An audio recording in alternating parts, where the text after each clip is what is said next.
Hello, Norfolk enjoyers, both local to Norfolk and beyond. I'm Steph. And I'm Andrew.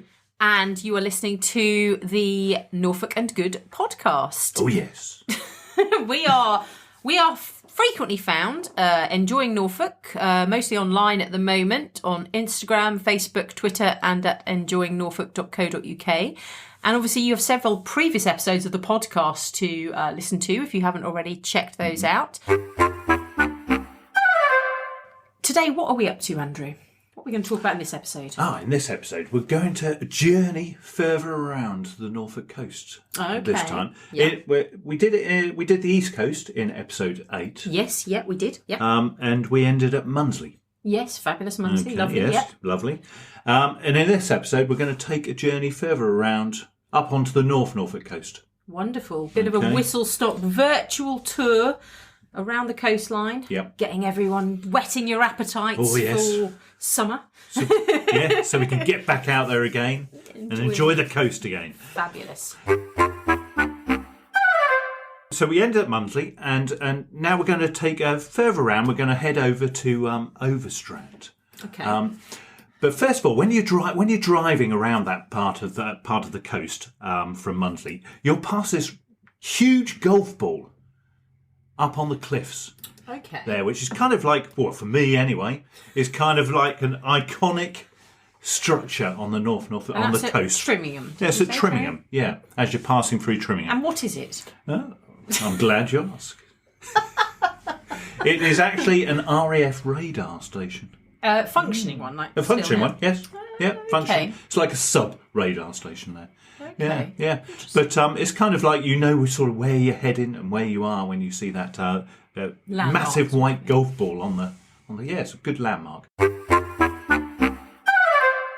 As you move sort of up along the coast, kind of in a, I suppose, sort of anti-clockwise direction, heading west. Yes. Yeah, up and west. Yeah. So you come to Overstrand, which we really like. It's a lovely little place. So it's lovely. We normally park up on the public car park on the top of the cliff there, and you can head straight down onto the beach. Yes, it's a lovely beach. It's a good beach. Well, it is. I think Overstrand really, like Cromer, which we're going to talk about next, became popular in Victorian Britain. I think it was known as something like Millionaire's Playground, or it was a place where very, very rich Victorians had holiday homes. Okay. After the railways connected it, and they could come from London to Norwich straight up to the coast. Yeah. And if I remember rightly, there's something about Overstrand being basically a playground of the rich. Probably, because there's some very big houses around Overstrand, isn't there? Yeah, yeah. But I like at the very top of the cliff there is the Cliff Top Cafe. Cliff Top Cafe, yeah. Which is very nice. Cafe, yeah. Nice big breakfast, as I remember. Yeah, very friendly, very dog friendly. Oh, very dog friendly. Yes, it is. Very dog friendly. It is, yeah. And a great place to stop if you are doing. We've done before the walk from Cromer to Overstrand. Yeah. And it's a great place to stop for a bit of nose bag. Yes. A bit of refreshments. Definitely. But they do some big breakfasts. They do. It's really nice there, and good views as well. Nice views. Yeah, they've got a whole glass frontage, and you can look out over the sea there. And also, I love it in front there because you got the lobster pots and everything all stacked up, and an old tractor. And you can sit outside as well, can't you? And on nice days, it's lovely. It's a really nice, expansive view. It's lovely, isn't it? Yeah, definitely. And and then you can just head back down onto the beach and walk all the way back to Cromer. Yes. So Cromer is one of our favourite places. I think it's fair to say, isn't it? It is. Always a really lovely day out in Cromer. It is, yeah. I remember a few years ago, we do all sorts of things with the kids and take them here, there, and everywhere, obviously. And I remember asking our eldest son what his favourite day out is in all of them, and it was a day out at Cromer. Yeah. Going on those beachfront. They used to have some sort of rides for little kids on the front. I don't know if they're still there, and arcades and chips, and that was his favourite day out. They absolutely love going there, don't they? Absolutely love it. Yeah. So just to set the scene, obviously Cromer, North Norfolk coastal town, became a popular holiday destination in the early 1800s for the affluent. Oh. Yeah, so like Overstrand, because it's only some 23 miles from Norwich, Several of the wealthy Norwich banking families made it their summer home. Oh, okay, yeah. And you can actually, if you look back towards the town, you can see that there's lots of beautiful Victorian buildings. Oh, there is, and some which are operated as hotels. The Hotel de Paris is very, it's a really lovely building, fabulous isn't it? when you look up at it from down below on the promenade. Is it promenade? That position basically, isn't it? Where it is, location fabulous. on top is amazing. So, and now it is a really popular holiday destination. It's got 2 sand and shingle beaches, low sandy cliffs, chip shops, cafes, amusement arcades, a couple of museums. Yeah, we've been to both of those, haven't we? We have, yeah. Yeah, fabulous. You've got the kind of the Norfolk Museums one in the centre next to the church. The Cromer Museum. The Cromer Museum.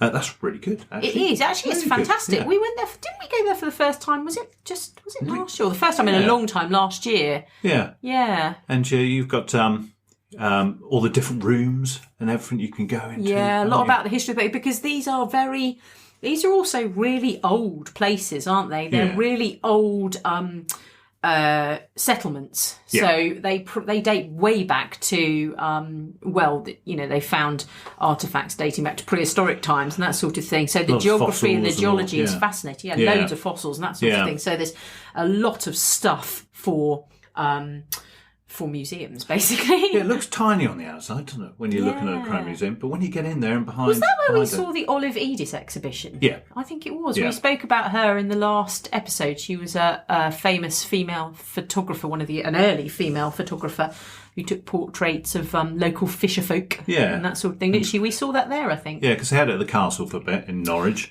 And then we definitely went back saw it, on the coast. Then they've got the RNLI Henry Blogg Museum. Oh, yeah. Very good as well. Yeah. Henry Blogg, famous Cromer lifeboatman and mega hero, saved many lives, super brave. He won so many medals, including the RNLI gold and silver medals, the George Cross, the British Empire Medal. Wow. Vastly decorated, saved many souls. So there are a few bits around the town dedicated to him. And actually on the walk, as you walk along from Cromer to Overstrand, there's like a bust of him, isn't there? There is, by the council, I think the town council offices. Is that what that is? Yeah. But so we went to... So is that the museum that has got the lifeboat in it? Yeah. Yeah. Okay, so that's a fascinating place it to really visit is. as well, isn't it? Yeah, you can get in there, can't you? And you go up and so you can look inside. Look down onto the lifeboat. And they've done a lot. Amazing. They've really kind of made an effort to do lots of interactive things for kids and that sort of thing as well, hands-on stuff. The flags you do as well, and the lights. The semaphore and all that kind of thing. All that was really good, wasn't it? Yeah, really good. So, so there's loads to do in Cromer. If you are a walker, then the Norfolk Coast Path and Weaver's Way pass through the town. And I actually think on the town sign it says something like, first of all, it says the gem of the Norfolk coast. Yeah. That's self-proclaimed. Although we do have to agree, it's a lovely place. But also I think it's a walk. It says Walker's Welcome or something, doesn't it? Correct, So it has got some other fantastic assets to it. One of only 18 Royal Golf Clubs in England, which was opened in 1888, and numerous notable characters have graced the course throughout its history. The future King Edward VII, literary figures such as James Barry, Alfred Lord Tennyson, Oscar Wilde. It's got the church, fascinating. Oh, the church is fascinating. I've got a very interesting fact about that church. Tell me your facts about the church. And the fact is that it's got the highest bell tower in the county. It is a very high tower. It is. You can go, and you can go up the tower. No. I think you can. We haven't been up yet. I know we haven't. I'm sure I might be thinking of Clyde, but I'm sure you can go up Cromer Church. I might be wrong. If you know, you will have to find out. Yeah. I've got a fact about the church as well. Apart from having a very high, it's the highest church tower in the county, but apparently also, so the vast stained glass windows inside commemorate various members of the lifeboat crew and other features of the resort. Oh, well, of course. Which we really need to investigate and get some pictures of, because they must be fabulous. We do. Next time we can get up there. Yeah, on a sunny day, the light shining back through those stained glass windows, that'd be brilliant. There is another very fabulous feature of Cromer Town that links the land to the sea. Oh, I was wondering where you're going then. Do you know what I'm talking about? I do now. What am I talking about? You're talking about the pier. I am, yes. Yeah. So the North Norfolk coastline has only got one surviving pier, and it is found at Cromer. Yeah. Yes, very good. Yeah, it's been there. It's had some sort of jetty years. since 1391. Okay, In one form or another. It used to be entirely wood. Yeah. Always a little bit risky. Yes. It has. In fact, over the years, the pier has had issues quite a battering as well, hasn't it? Yeah, it's come down, it's been rebuilt, and because it does. It's pretty harsh, isn't it? The North Sea along that. I remember the storm surge a few Novembers ago, a few years ago now, which did some really harsh damage to the beach huts were like turned into matchsticks basically, and the front was destroyed at Cromer, and everyone was very, very afraid for the pier. Yeah. But actually, it did survive remarkably well. It did need some reparations. Yeah, mainly to the boards basically. Yeah, but pier. considering what the sea did to it, it survived remarkably well. It's also fabulously home to a theatre at the end. It is. We love the Pavilion Theatre. Actually, I love the pier in all weathers. Actually, to go out there, it's just an experience. That even when it's blowing a hoot, trying to walk around back, it's fabulous. And the Pavilion Theatre, we've been to a few. They have their sort of seasonal shows, don't they? Their summer show, their Christmas show. We've been to both of those before. Really fabulous traditional family entertainment. Yeah. With a very Norfolk flavour, I think, as well. Normally have Ollie Day doing the comedy, and there's dancers, and it's if you like things like Strictly, if you like The Greatest Showman, is it? If you like all these, it's just brilliant. We've been with various generations of our family as well, haven't we? And it's just fabulous and slightly terrifying, I have to think that you are basically enjoying a show above the ocean. Just above the ocean, I think, as well, because it dips down, doesn't it? Below the pier, is there a lifeboat station beyond that? Yeah, beyond. So you've got the pier, the theatre, and then the lifeboat station beyond that. Yeah, and they've got like a bar and a little cafe bit as well, and a restaurant as well. And they've got Tides restaurant, so you can actually eat food on the pier. It's a fantastic place to visit, and it's a must see. Isn't it? You've got to go on to the pier. Yeah, and the Pavilion Theatre is apparently haunted as well. Do you know, most haunted, so it's a bit of I digress slightly here, listeners. So there was a programme on television a few years ago called Most Haunted with Yvette Fielding off of Blue Peter. And I'm sure they did a Most Haunted at the Pavilion Theatre. I could be wrong. Somebody did go there to see it's about apparently that. Haunted. Yeah, apparently Fantastic. so. Apparently so. And you've got to go crabbing off the pier. I was going to. Do you remember those? So we went. So we have enjoyed Cromer in all weathers, as Andrew said. So we have been there on some very miserable rainy days, but obviously they weren't miserable once we arrived because we had lots of fun. But we went crabbing off the pier once, and I remember it was actually quite freezing, and then we've got pictures of the kids really wrapped up looking like they're blue and cold, eating ice creams in an effort to bring that summer fun back. Oh yes. And crabbing. We weren't very successful though with the crabbing, were we? No, we weren't.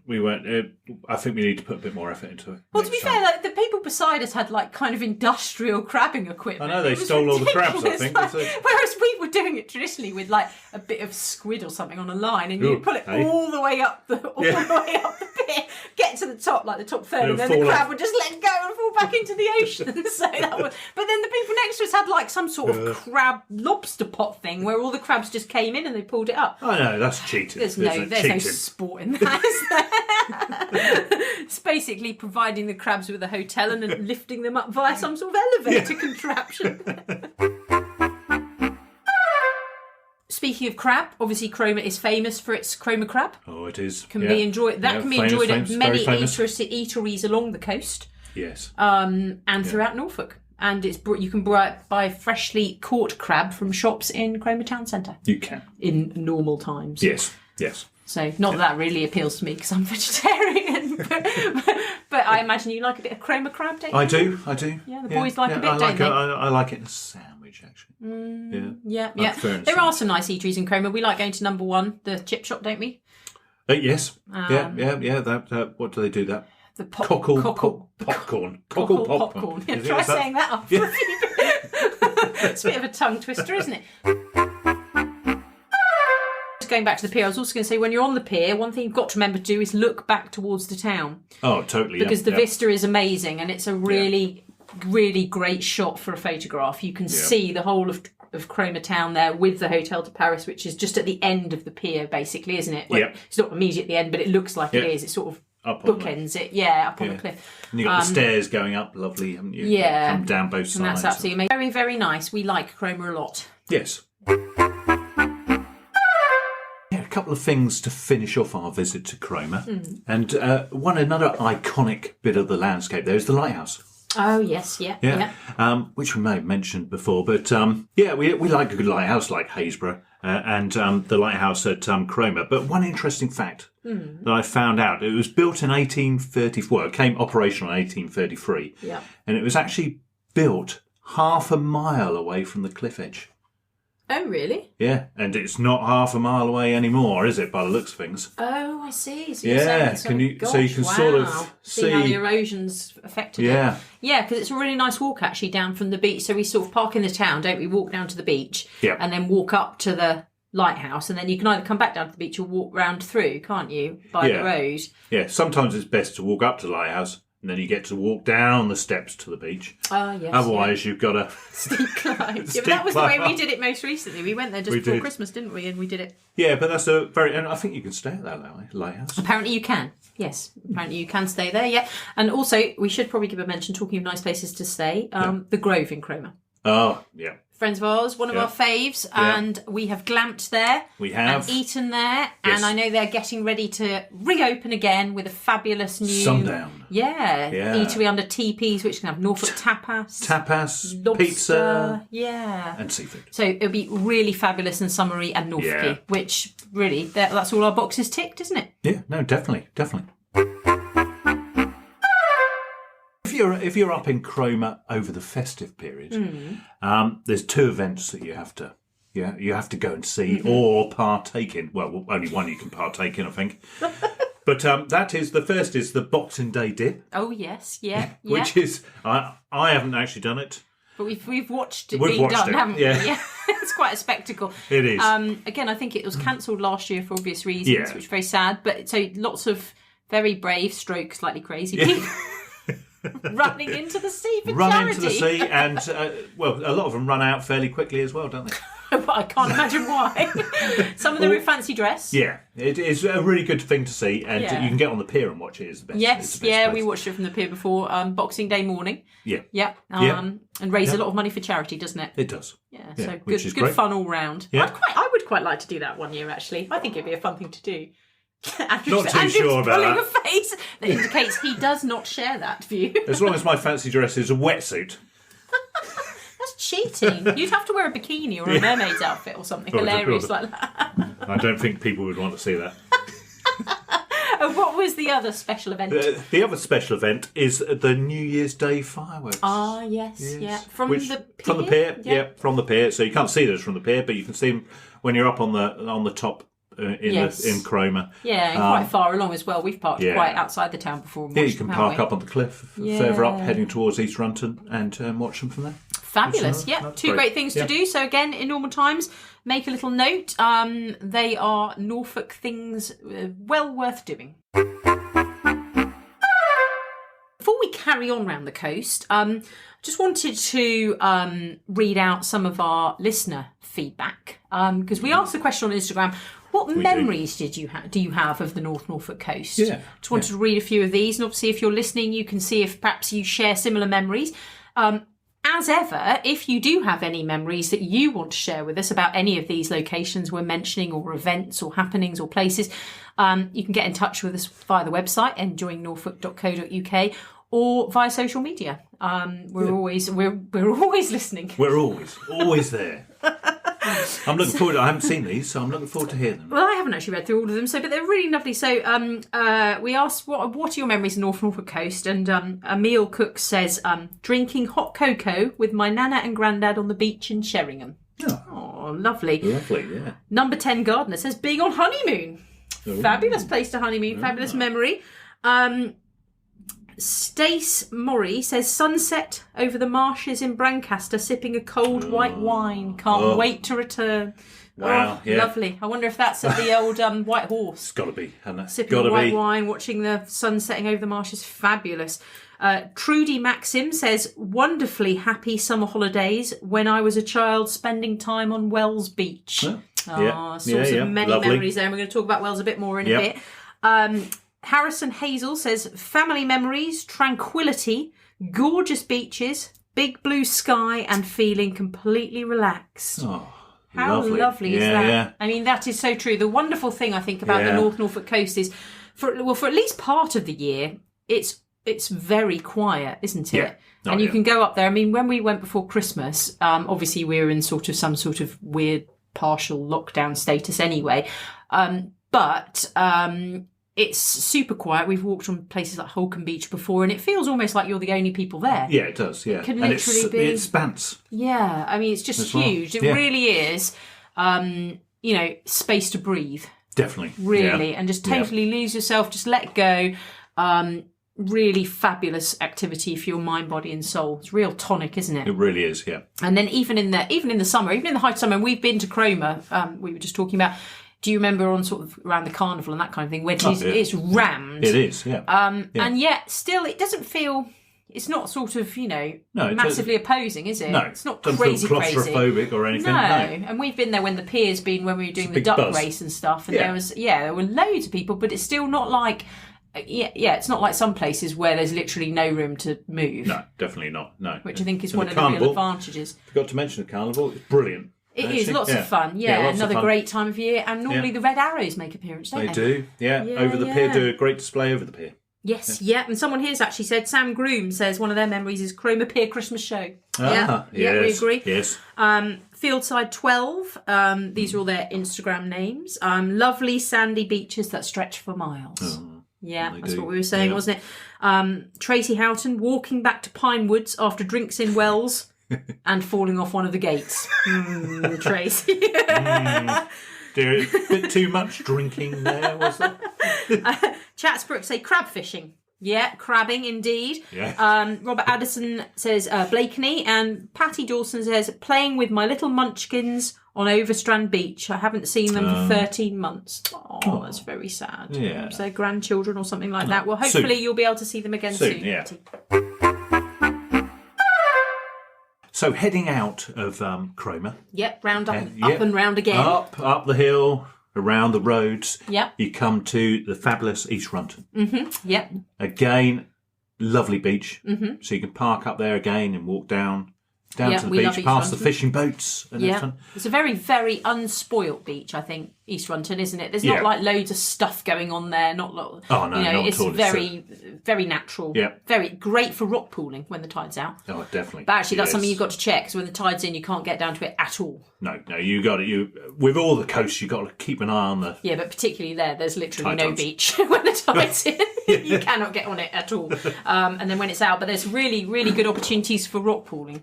There is, West Runton. Yeah, it's fabulous, and and you can find all sorts, as we did when we went there. Good stuff. Our macabre bucket of sea urchins and things. Our eldest son had his bucket of the macabre, which was just like fish and crab body parts washed up on the sea. It was so disgusting, wasn't it? Yeah. Yes. Nature. But also fantastic sand for making sandcastles. We've made some pretty impressive sandcastles at West Runton, haven't we? Yes, yeah. And again, lovely when the tide's out. It's a lovely big beach and plenty of place to run around and just have loads fun. Of space, lovely. Yeah. And when you've built up an appetite, you head up back into East Runton, and you will find Will's Place, which is an awesome fish and chip shop. Did I just say West Runton before or East Runton? I don't know. I get confused with my Runtons. East Runton. Right, we're in East Runton. Yeah, sorry. East Runton Beach, West Runton is the Mammoth. Yes. Yeah, found a mammoth. Move on. Right, okay, East Runton. Yeah, sorry, so, Will's Place. Will's Place, yes. Fabulous fish and chip shop. Very lovely. We've eaten there many times, haven't we? Many times, Delicious fish and chip shop, well worth a look. And actually... Famous fish cakes.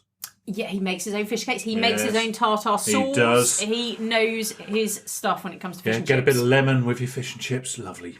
Perfect. You've got to go there. Indeed. In fact, we like East Runton so much that we are going camping there this summer. Yay! We have booked to go camping at Manor Farm in East Runton, Cromer, via the Little Beach Bell Company, who are a Norfolk Bell tent hire company, quite new.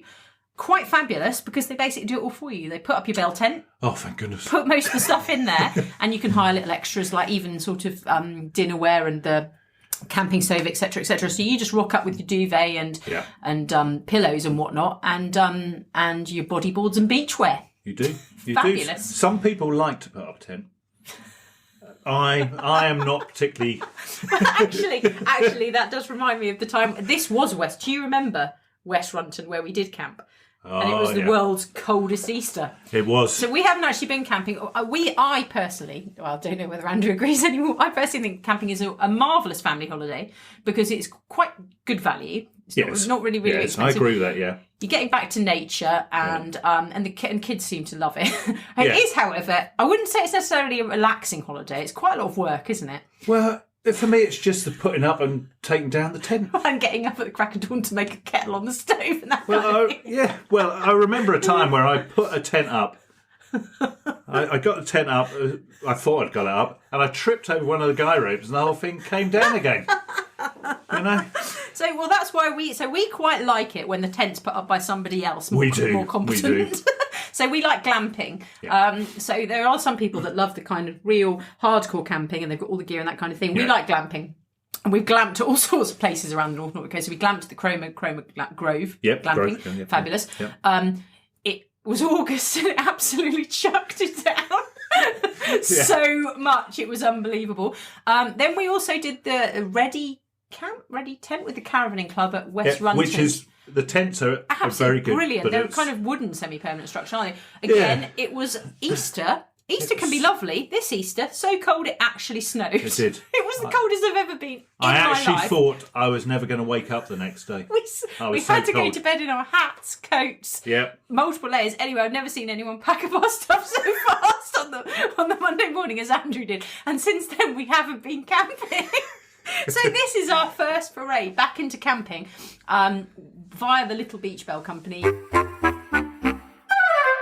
Apparently, Manor Farm, this is rather exciting, near Cromer at East Runton, was chosen by Guardian readers as one of the top 10 UK campsites in 2020. Oh, yeah. And our pitch is booked. Excellent. So fingers crossed that it's not going to storm, hail, rain, or be absolutely freezing. But we're going to go armed. We're taking a lot of bedding and a lot of clothing. we don't mind. I am prepared for it after a few years of a break to camping. You can revisit it without the trauma subsided. So as you go along up the coast after the Runtons, west and east. Do not get confused again. I'm always confused with my Runtons. They're both beautiful, to be honest with you. You've got Sheringham. Yes. So Sheringham, again, it is 25 miles away from Norwich. So it was originally a small Norfolk fishing village. Once had 100 boats working from the beach, apparently. Crikey, wow. Yeah, but the advent of a direct railway link from London in 1887 turned it into a popular destination for visitors. Of course, yeah. So, for example, Sheringham Golf Club, which was founded in 1891, had notable former members such as Scott of the Antarctic and Sir Arthur Conan Doyle. Wow. Who we've mentioned in a previous podcast about books and literature, I think, haven't we? We did. Apparently, there's evidence of occupation around Sheringham that can be traced back as far as the 9th century. And a Roman kiln was excavated at Upper Sheringham. Which is also quite cool. We've done that walk before, haven't we? I think we may have seen that. The kiln? The kiln area there, possibly. I'll have to think back. Yeah, possibly. Apparently, and pre-Roman times, a church in Upper Sheringham is recorded as being part of the route on the pilgrimage to Walsingham. So, what I'm saying? Yeah. These are really, they're packed with history. The seaside resorts, there's loads of fun, great days out, fish and chips and crabbing. But also, if you are someone that loves delving into history, then you're not going to go far wrong with the North Norfolk coast, basically. There is bucket loads of it. Yeah. Bucket and spade loads. Unintended. Aside from the wonderful history, Sheringham has got a beautiful fine shingle beach, which runs between itself and West Runton. That's West Runton. Yeah. It's blue flag, like actually a number of our North Norfolk beaches. Oh yeah, quite a few. Yeah. Indeed. Yeah. I think, if memory serves me right, we've got more in this county than any other county in England, but I'd have to check that up. It was certainly a recent fact. I'm not sure about now, but definitely. And there's obviously a number of coastal walks along the chalk cliffs and that sort of thing. It's lovely to visit Sheringham, isn't it? It is. I like walking on the front at Sheringham, the promenade bit. You've got all the murals on the sea defence walls, and which is really nice. And like walking along, and you can go to is it the Moe? Yes, the museum there as well, which is all about Sheringham. It's been a while since we've been there, but thinking back, there was it made streets and things like the one in Yarmouth had. Yeah, there were streets and shops, old shops from Sheringham. It has been a while since we visited the Moe, but it basically it depicts the town's development from being a really little sort of fishing community up to a more it is today. Bigger town that it is today. Yeah, absolutely. Like Cromer, there's good shops, there's some nice places to eat, there's some hotels, lots of attractions, and also arcades. Yeah, ice cream. Compulsory ice cream. The lot, isn't it? It's lovely. Yeah, absolutely. Of course, near to Sheringham is Sheringham Park. Oh, it is. Yes, another one of our favourite places to go. Yeah. First really place we visited after the first major lockdown, wasn't it? Last year, it was our first big inverted commas day out. Wonderfully landscaped park and woodland garden, designed in 1812 by Humphrey Repton. Yes, and currently under the care of the National Trust. It is. Very good care as well. It is. We love going there for the walks. Marvellous visit, isn't it? Numerous walks. Oh, there's so much walking. I think you can take dogs. They used to have a park run there, which hopefully will be reinstated again one day. Which had some brutal hills. Heartbreak Hill, wasn't it called? Heartbreak Hill, it was. I think it was called, it finished on a hill. Not that I've done it, but you came along for moral support. Yes, after 4K, probably about 4.5 kilometres of running, you got to finish on a massive hill. Lovely. That's not cruel at all, is it? But we love the walk that takes you down to Weybourne. Yes, yep. You can start at Sheringham Park, go down to Weybourne Woods. Yes. And it goes along the North Norfolk railway line. Yeah. To Weybourne, which I love. I know. Well, it's like stepping back in time, isn't it? It really is, isn't it? Yeah, fabulous. And you get to, at parts of it, you get to see the steam engines. Someday, it's just amazing. It is incredible. If you've never been to Weybourne, but also the North Norfolk railway line, the journey starts at Sheringham, which is also seemingly frozen in time. But it's just fantastic. A great round trip by steam train on the North Norfolk Railway is brilliant, and something we've really enjoyed before. Go to Holt, don't you? It goes all the way to Holt and back again. But if you don't want to go on the train, just visiting, just walking from Sheringham Park down to Weybourne Station, you can get some sort of refreshments and that kind of thing, or take your own and sit and watch the steam trains. You can sit, there's a little bit of a grass area at the far end of it where you can sit and see the trains. Just wonderful. You can stand on the bridge and let the steam engine come underneath. Yes, which is it's lovely, isn't it? Again, I remember going there on a really... Do we only go out in the winter? We go out in all weathers. Because I remember that day we went there and it was absolutely freezing. But still, marvellously, that little shop in Weybourne Station, which sells kind of little cakes and coffee and hot chocolate and stuff, was open. And we got some refreshments outside and ate them, and we were like so cold. Freezing. There's a picture of me in there. Looking frozen. Hugging my cup of coffee. Yeah, weather is really no barrier to us getting out and enjoying Norfolk, is it? You've got to be out there. You've got to see. So heading out along the coast road. Yep, back along the A149. A149, the coast road there. So you're coming out of Sheringham, you go past... through Weybourne. Yeah, through Weybourne. But there's two bits on that road that are really nice. There's this really kind of sharp corner. But if you look out to the right when you're driving west, there's a beautiful view Like it's unbroken by hedges or anything, and feels right out to sea. And there's this little building there, so that's a really nice bit to watch out for. Is that where the coastal cows were? No, they're further along. They're further along. But we've taken a picture there, and we did a postcard once of that because it's beautiful, and there's just a little brick building there as well. So that's one. And the other bit is where the railway, the North Norfolk Railway, crosses the road, which is another good point because you're driving along, the trains sometimes level with you. And you can stop. You can see it. I remember that. And it's sort of going along beside you and you're driving. Lots of cars end up stopping to watch it. Yeah, at that bridge, and you can wave. You've got to wave. Not to on the road, obviously. No, not on the road. There's a little parking area that you can park. But and you head out along that road to the coast road to another one of my favourite places, Cly next to sea. Cly, fabulous. Yeah. Don't hope to make any phone calls because there is zero reception, or at least there was until the very recent past. But that kind of adds to its fabulousness in a way, doesn't it? It does. I like to be... Can be off-grid. Off-grid.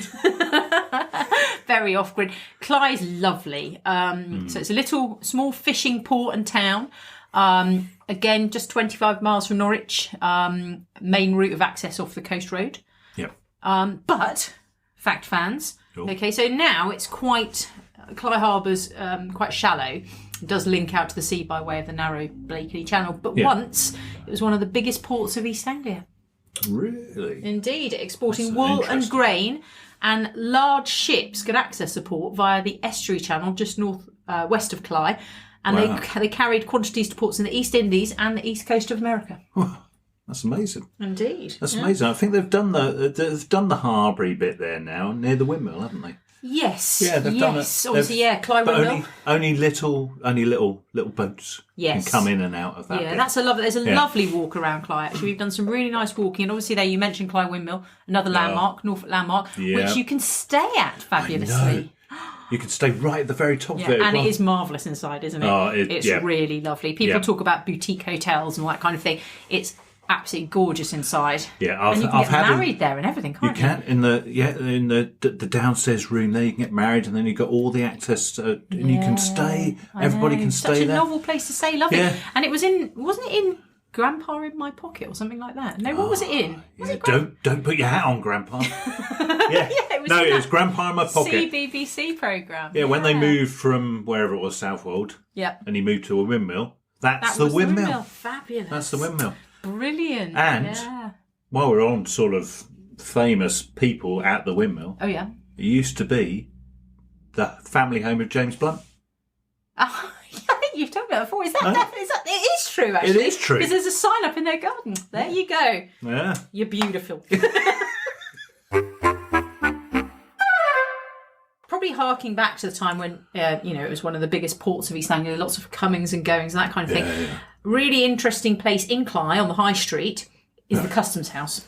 Okay, yeah. Oh, yeah, I know the one, yeah. Apparently, it was built in an effort to uphold the law and eradicate smugglers from the area. Ooh. But apparently to no avail, because apparently Cly Harbour was awash, pun intended, with pirates and smugglers for many decades. Whoa. And they moved the Custom and Excise building to Wells next to sea. Perhaps because they just couldn't overcome the lawlessness. I don't know whether it's that lawless now, is it? Cly. I think it's close now. I think it's there's some kind of you get some sort of bolshy bird watchers from time to time, but I don't know whether you can say that. I don't think you get any smugglers. Crikey. Sorry, bird watch. I'm only joking. The Customs House. So pirating and smuggling abound. Oh yes, we love a bit of pirating and smuggling, don't we? Pirating and smuggling.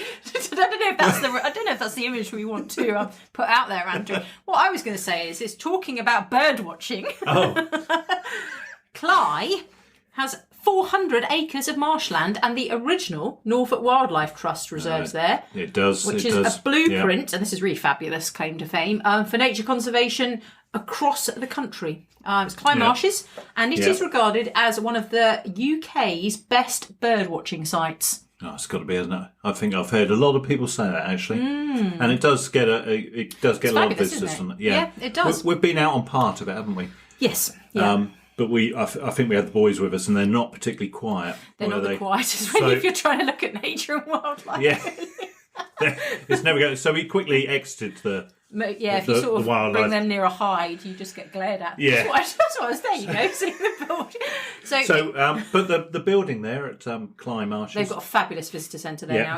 Yeah. I still think of it as being new, but it's actually probably about 13 years old or something. It's at least 10 years old. It's a really lovely visitor centre. Eco-friendly. Accessible. It's got a lift for wheelchairs. Blends into the landscape. It's wonderful. Yeah, absolutely. And they're holding lots of talks and things there with guest speakers and things. So virtual stuff. I think it's virtual at the moment. But they have activity days and that sort of thing. They've got a little cafe and that really big expansive window where you can look out onto the marshes, and then there's like a legend underneath which tells you what part of each of the marshes is and that kind of thing. And just a sort of an example of some of the birds that make Cly their home: bitterns. Oh yes, of course. Avocets. Spotted redshanks. Oh. Marsh harriers. Oh, of course, and several other types of marsh birds. So if you want to take up bird watching as something new to do after lockdown ends, you won't go far wrong with a trip to Cly Marshes. What else do we like about Cly? We like Made in Cly. So in the high street as well, there are some fabulous little independent shops too that stand out. Made in Cly. Where if you like fabulous Norfolk-made pottery items and other artisan things. They make that jewellery and that sort of thing as well, you won't go far wrong there. I was actually on the Made in Cly website recently, because although it's shut because of lockdown, you can still place orders via email and that sort of thing, and you can have your whole... You're shopping again, were you? Just window shopping. Windows shopping. You can have like a whole dinnerware set commissioned, and they do like wedding gift lists. So say you were getting married and you wanted all your kind of your new dinnerware as a married couple to be commissioned at Made in Cly, you can do that, and they're fabulous. I mean, it's it really high quality, gorgeous stuff, isn't it? And they have it's kind of like a little hub for lots artists as well. So some jewellery and things in there. But wonderful. And the building's gorgeous as well with its yellow painted woodwork. It's just fabulous sort of to look at. And there's pubs. There's a smokehouse next to it as well. Yes, but the other one is Picnic Fair. Picnic Fair. That was going to be my other one. Yeah, like a bit lovely yum yum. A nice bit of Norfolk nosh, especially if you're walking around Cly. We mentioned them in a previous episode as well, I think, actually, because they're our farm shoppy. They have that wonderful Christmas window display. But again, lovely place to pick up something to eat and sort of finish up a nice visit to a really nice Norfolk village. Yeah, and they did some ice cream takeaways. Yeah, they had their little hatch open where you get ice creams. When it was hot, we got some of those. Fabulous. Just before we leave Cly, I've got another. Right. Apparently, it is the setting of some sort of near legendary tales. Apparently, in 1406, James, son of Robert the Bruce of Scotland and heir apparent to the crown, was driven by bad weather into Cly Harbour whilst on his way to France. Okay, presumably he was going to France to hide or something. But Marines situated in Cly caught him and sent him to London as a prisoner. And he was sent, James, to prison for the next 17 years because of this. Goodness. I know. Until the third year of Henry VI's reign, when the prince immediately ascended to the throne of Scotland. Wow. There you go. So an interesting bit of history. So heir apparent to the throne of Scotland, tried to go into Cly Harbour. And arrested. Seeking solace from the storm, and he was arrested and sent to London. Oh dear. Charming. After Cly, we realised we got a bit carried away with chatting about the Norfolk coast. Easily done. Well, it is. I can continually talk all the time, can't I? So we decided to split this episode into two parts. Yep. A bit like the Deathly Hallows. Yes. but more Norfolky. More Norfolky. With a more Norfolky flavour. Yep, so if you want to have a pause now after leaving Cly, then that's brilliant. If you would like to carry on putting some Norfolk coast-based chat into your ears, then find episode 10, part 2, where we continue along the coast for more North Norfolk adventures. We do. If you're leaving us now, then we hope you stay well until the next time we speak. Bye-bye. Bye-bye.